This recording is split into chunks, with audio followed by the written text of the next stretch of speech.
Mul on hea meel sisse juhatada meie järgmine kursus, milleks on õpikeskkonnad ja võrgustatud õpe ja selle tutvustajaks on meil siis Hans Põldoja Tallinna Ülikoolist. Nii, tere teile kõigile.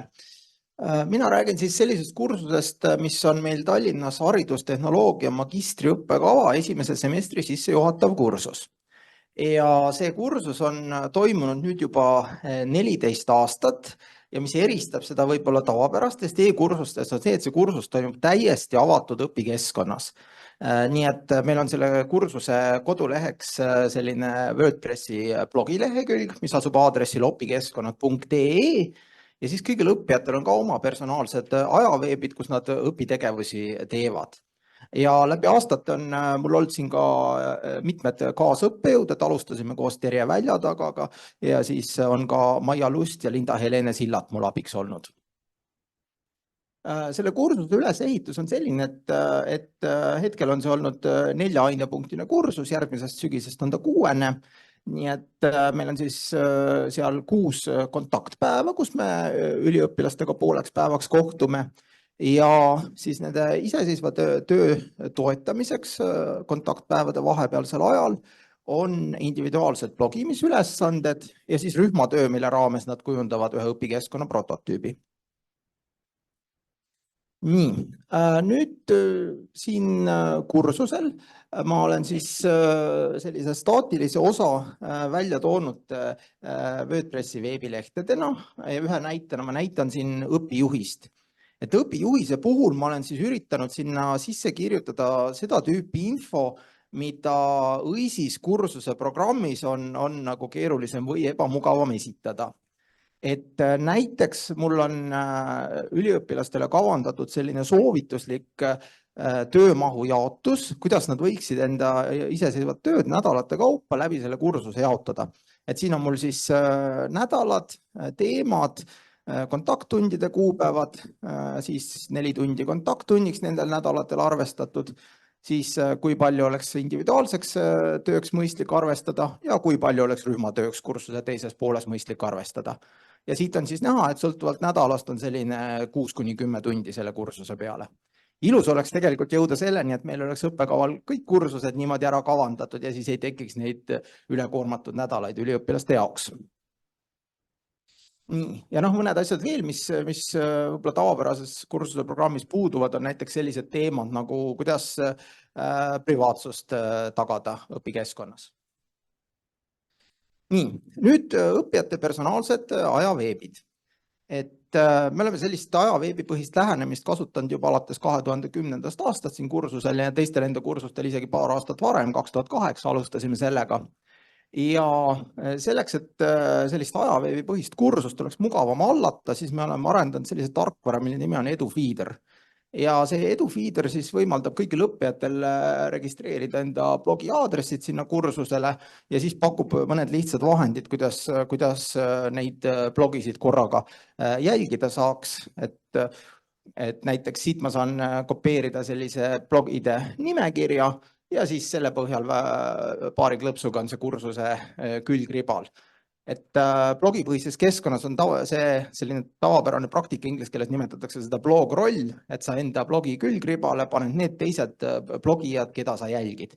Ja õppijad siis kursusel panevad endale ka sarnase blogrolli, nii et kõik see võrgustik õppijate vahel on omavahel seotud. Nüüd selline hea praktika e-kursuse puhul, tegelikult iga e-kursuse puhul on see, et me võiksime alustada enese tutvustustest. Ja kuna meil kasutatakse sellist blogipõhist lähenemist magistriõppes läbi mitme kursuse, siis me suuname õppijaid selleks, et kui nad oma blogi üles seavad, siis nad teeksid kõigepealt sellise enese tutvustuse lehe. Et siin on siis mõned näited, et tavaliselt nad panevad nendest mingi pildi ja kirjutavad mõne sõnaga, kes nad on. Nii, siis esimene ülesanne minu kursusel on personaalse õpilepingu kirjutamine. Et õpileping on selline meetod, mis pärineb kusagilt 80-ndast, 90-ndatest e-õppeeelsest ajast, aga põhiidee on see, et õppija paneb kirja, et mida ta tahab selle kursuse käigus saavutada, mis on need vahendid, mida ta selleks vajab, mis on see strateegia, kuidas ta enda eesmärkideni jõuab ja kuidas ta siis kursuse lõpus, mille põhjal ta võiks hinnata, kas ta on saavutanud oma need soovitud eesmärgid või mitte. Nii, ja siis kursuse lõpus nad kirjutavad refleksiooni selle õpilepingu põhjal.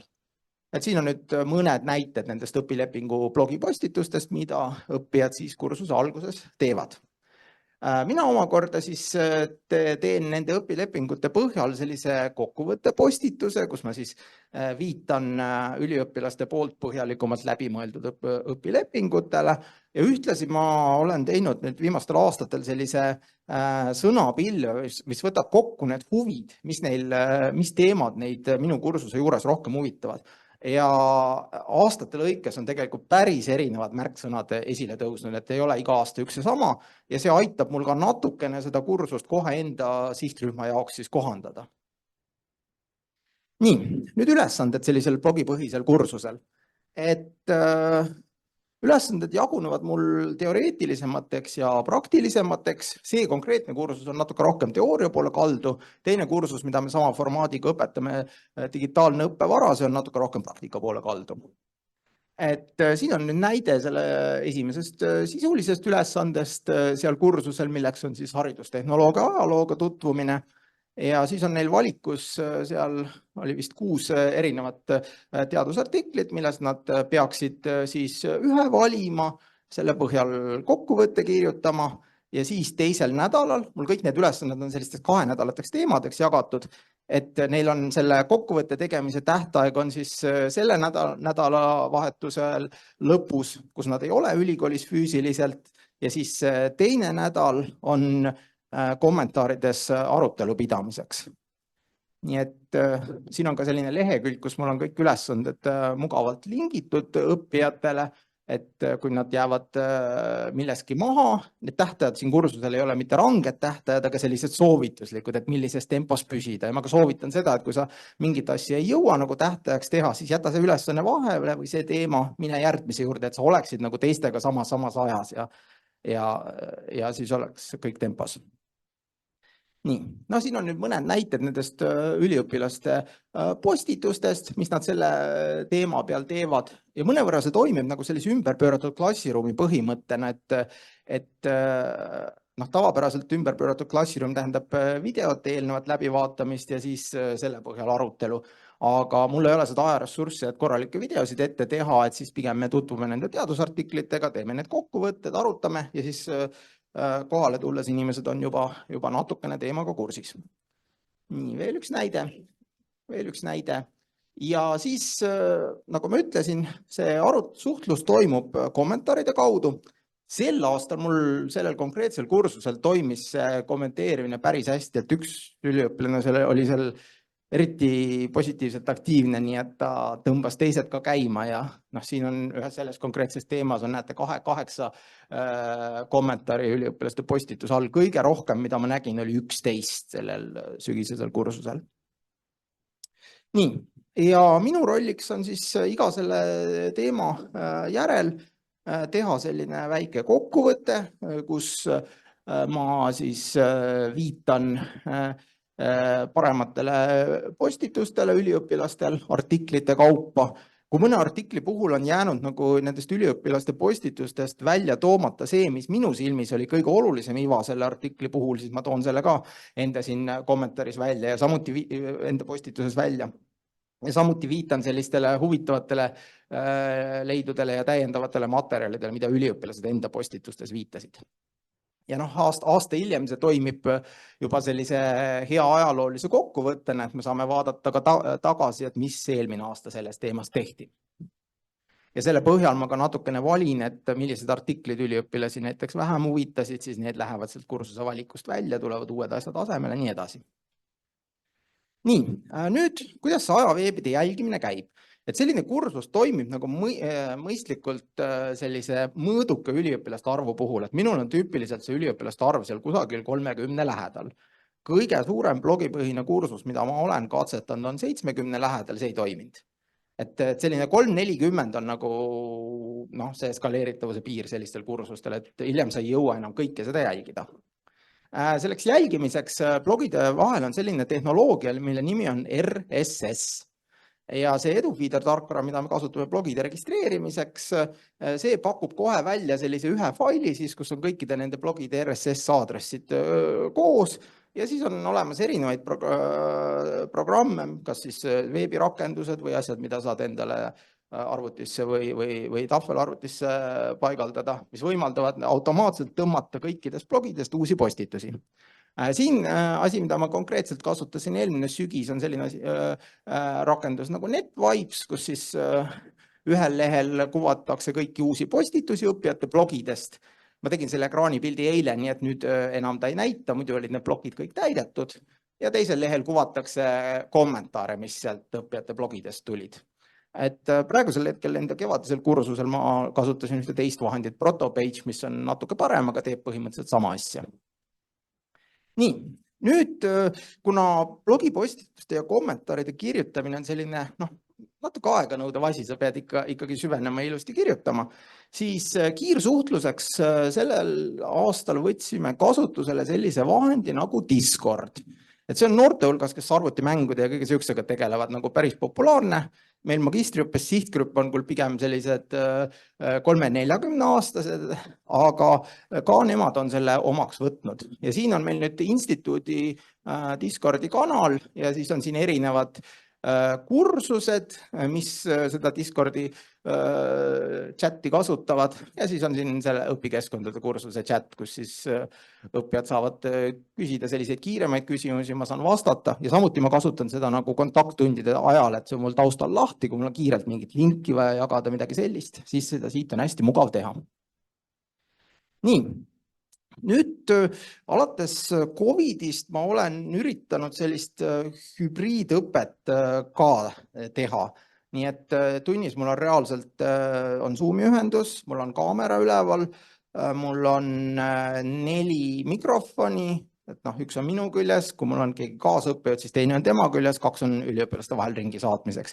Ja siis lisaks ekraanile on meil veel telekas, mille küljes on siis vaade nendest Zoomis olevatest inimeste nägudest. Raske on saada inimesi kaamerat sisse lülitama, aga üritame. Ja siis kontakttunnid ma ka salvestan, salvestustest ma lõikan sellised venimajad kohad, kusagile teenustesse sisse logimised, algused, lõpud välja, et oleks hästi kompaktselt see sisu osa kohtumisest. Ja kuna meil on ka arutelu seal tunnis, siis see on midagi, mida ma ei taha nagu avalikku veebi panna. Et ka sellise avatud kursuse puhul tuleb tõmmata selline piir, et mis on avalik, mis ei ole. Et ka näiteks Discord on meil suletud kanal ainult kursusel olijatele. Ja meil ülikool kasutab sellist videoteenust nagu Panopto ja ma olen nüüd kõik need meie kontakttundide salvestused siia Panoptosse üles laadinud, et siia pääsevad ligi siis ainult kursusele registreeritud õppijad. Ja mis on veel huvitav on see, kuidas Panopto esitab seda videot, et ta tekitab sellise automaatse sisukorra ja seal all saab pisipiltide järgi kerida, et on võimalik nagu suhteliselt lihtsalt leida üles see õige koht sealt videost, mida sa tahad vaadata.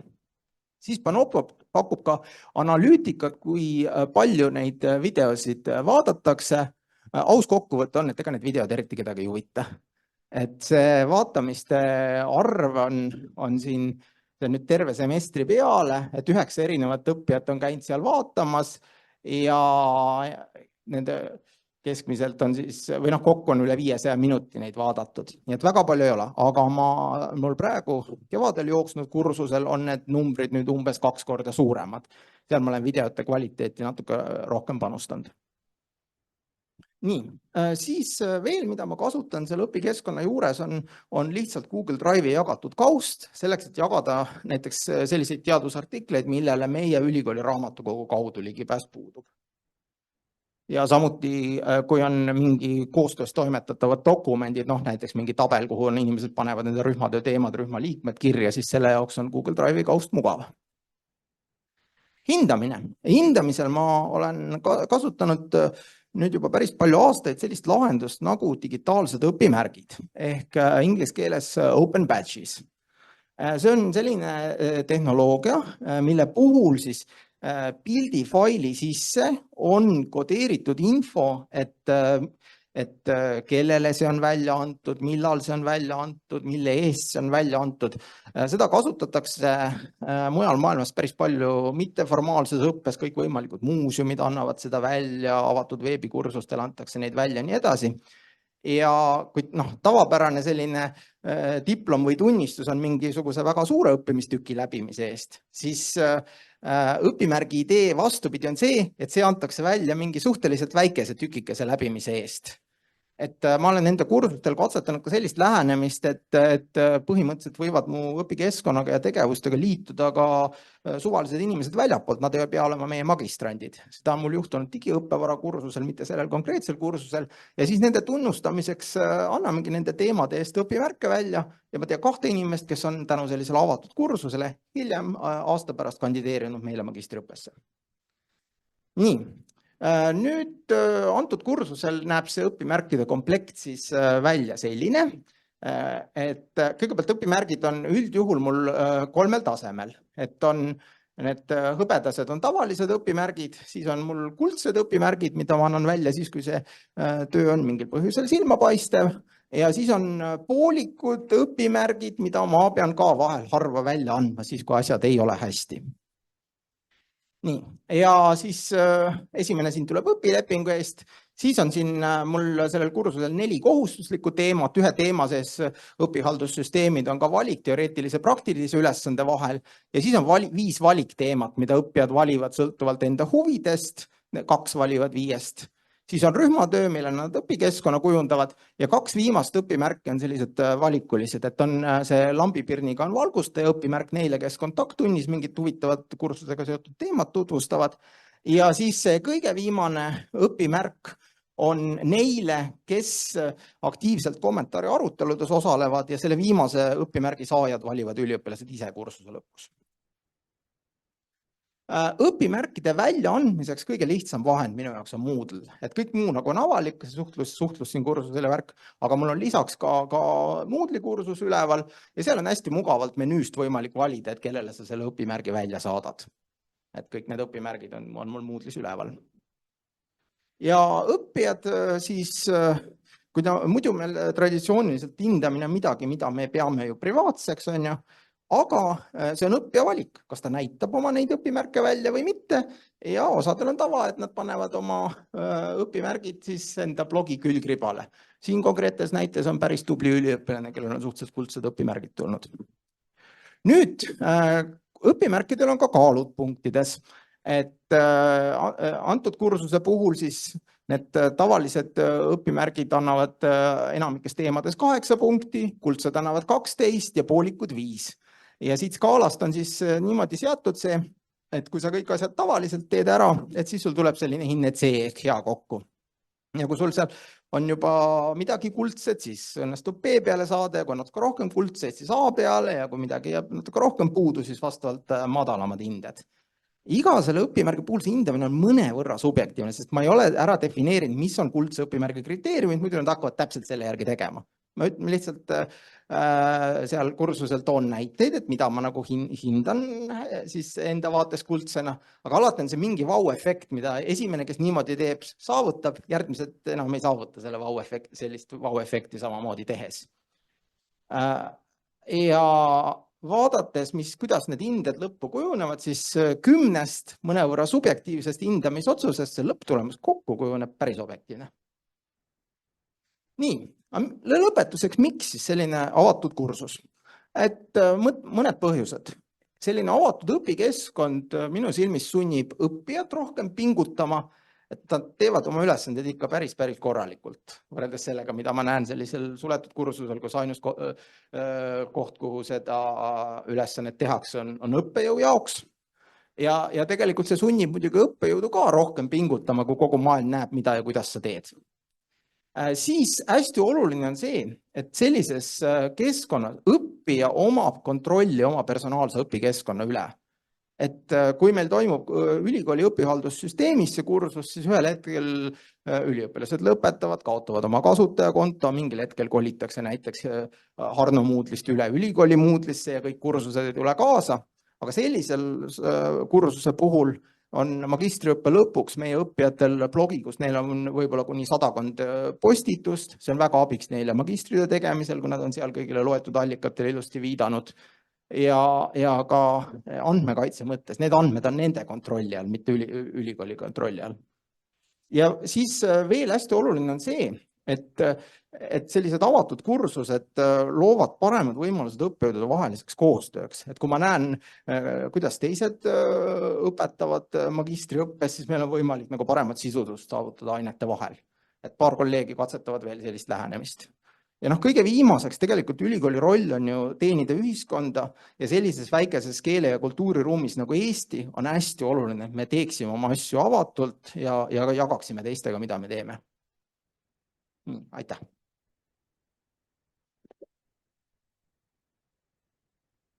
Suur tänu, Hans. Ja nüüd on meil mõned minutid jäänud küsimustele. Palun. Ja kui tohib, ma küsin, mul jäi see nii kripeldama, see avatud kursus, et kas ma sain õieti aru, et seal siis õpivad mõned inimesed, kes ei olegi üliõpilased? Antud kursusel mitte, aga mul on olnud juhtumeid, kus mul on sellised mitte üliõpilased, kes liituvad kursusega. Juhuslik inimene tänavalt, jah. Ja ülikool on okei sellega, et... Ma ei tea, seda peab tagumisest reast küsima, mina olen okei. Ja, sellest sain aru. Väga huvitav. Et kõige edukam case on mul selline, kus mul oli 15 ametlikku osalejat ja 15 vabatahtlikku, see oli üks täiendkoolitus ja mis juhtus kursuse lõpus oli see, et äkki need vabatahtlikud tahtsid hakata maksma selle eest, et tunnistust saada. See oli täiesti ootamatu, seda me keegi ei mõelnud, et juhtub. Nii, kas on meil küsimusi?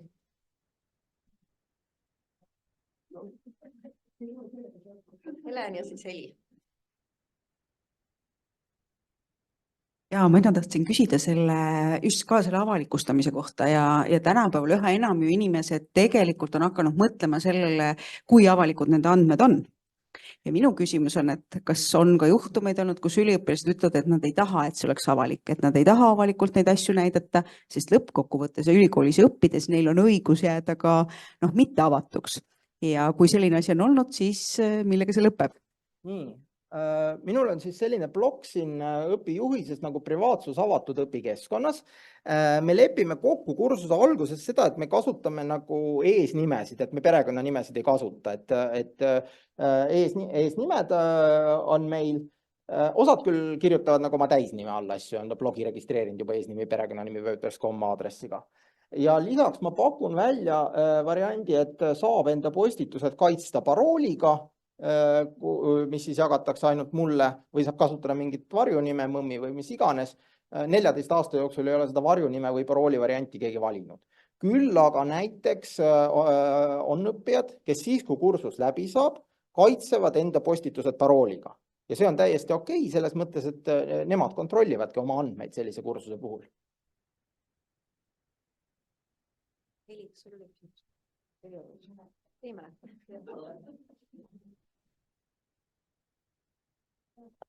Mul tuli sama teemaga seoses see küsimus, et kui need auditoorne töö lindistatakse, et kas see ei takista inimestel seal nagu ei pane krampi, et mind salvestatakse, et sõna võtta ja osaleda? Krampi paneb pigem see asi, et me peame normaalse heli kvaliteedi saavutamiseks seda mikrofoni edasi-tagasi saatma, et see on ebamugav, aga mul on tunne, et see lindistamine olukorras, kus seda salvestus on kättesaadav ainult kursusekaaslastele ja reaalsed andmed näitavad, et keegi seda eriti ei vaata ka, see nagu ei tekita plokki. Selge. Et panin ennast siis selle Heleni rolli natuke võib-olla, aga tegelikult mitte, et kui on avatud kursus, kas mingist arvust alates ikkagi nende väliste kuulajate, osalejate arve ei hakka nii-öelda õppejõukoormust suurendama olulisel määral? No mul ei ole tõesti sellist kogemust olnud. Mul on olemas kogemus küll Helsingist, kus meil oli niimoodi, et meil oli 6 enda üliõpilast, mõtlesime, et teeme avatud kursusena, et äkki tuleb rohkem ja siis saime 70 tükki, kes alguses registreeris, 50, kes hakkas asju kaasa tegema ja umbes 20, kes lõpuks järele jäi. Nii et reaalselt siin sellised avatud kursused ei kujune ikkagi massikursusteks, kui sa pead päriselt nagu tööd tegema igas teemas. Mul on ka üks küsimus veel. et te ütlesite, see on 14 aastat 14 aastat 14 samas aastat. blogis. et kui palju see on muutunud, kas on täiesti uus kursus või ta on üsna seesama kursus, mis ta oli 14 aastat tagasi? Ütleme niimoodi, et ma arvan, et ta muutub kusagil 10-15% aastas. Et suund, kuhu ma tahan seda kindlasti liigutada, on nagu, et see valmis sisu oleks rohkem lühivideotel põhinev sisu, aga see on töömahukas, võtab aega. Meil on seal, küsimuse. Küsimus üliõpilaselt. Jah, mul ei olegi tegelikult küsimust, ma tahtsin lihtsalt öelda, et mina olen olnud üks osaleja sealsamas kursusel, et võin kinnitada Hansu sõnu, et on hästi mugav kursus, pääseb lihtsalt ligi, ei ole vaja logida sisse, et ma tunnen, et see materjal, mis ma sinna ise kirjutasin, ongi minu oma ja ma saan seda vaadata iga kell. Et on lihtne, mugav, õpijuhis on selge, et hea jälgida, et soovitan. Ma sekundeerin.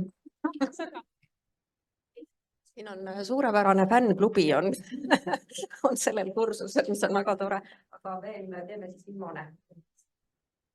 Tõmbame otsad kokku. Tõesti hästi muljetavaldav oli see kõik, et nii palju märkmeid ei olegi pikalt teinud. Väga-väga äge, aga küsimus on hoopis tudengile või tudengitele, et kõik oli nii super luks ja siis üks koht, kus õppejõud kommenteeris, et vot sina, Katrin, olid jälle eriti tubli ja vot Riina ja Tiina olid ka ägedad oma mingites töödes. Et kas see on selles seltskonnas kõigile selline sobilik lähenemine või keegi, keda kunagi ei mainita, kuidas ta siis seal nagu tunneb ennast, et kas ta ongi ludri ja ametlikult saabki endale sükse kehvakese pronksi õpimärgi ka veel otsa ette või ta paneb siis kõik ikkagi pingutama või mis see mõju on ja kas sellel on nagu, tekitab see trotsi ka kelleski või on see läbini positiivne praktika tudengi seisukohast? Ma ei teagi nüüd, kes on õigem vastama tegelikult, kas tudeng või õppejõud, aga ma jooksen siis austuseks siin. Oli tudengile, jah. Mina saangi vastata ainult enda kogemuse pealt, et mina ütleks, et see oli pigem toetav, et ma nägin, et kellel õnnestus ja ma vaatasin, kuidas ta tegi seda. Et muidugi teisalt tekkis ka olukord, ma vaatasin, et mida nii hästi, et mis asja, et nagu ma võrdlen enda tööd, siis mõtlen, et okei, ma pean vist natukene tooma mingeid asju sisse rohkem või nagu tekkis küll seda võrdlusmomenti, aga ma ütleks, et see pigem ikkagi tõi nagu head näited nagu välja, et muidu oleks need lihtsalt jäänud blogisse sisse kinni. Ma arvan, ma olin see õpilane, kes hiljaks sai oma töödega, aga midagi ma ikkagi tegin ära ja mõne märgi ma ikkagi sain, et mul ei ole üldse mingit mälestust, et midagi halvasti oleks olnud. Et mul on ka väga hea mälestus kõigest sellest. Mõne kulla ma teenis, ma arvan, aga enamus olid õbedad, aga seda poolikut märki ma ei mäletanud, et see oli nagu huvitav praegu. Et seda ma vist ei saanud siis, aga samas ma arvan, et ma jäin hiljaks, et mul on nagu praegu mingi, ma ei tea, mis seal sai siis. Suur aitäh. Aga siis täname veel kord Ants Põldoja ja meil on ka väike pakike üle anda.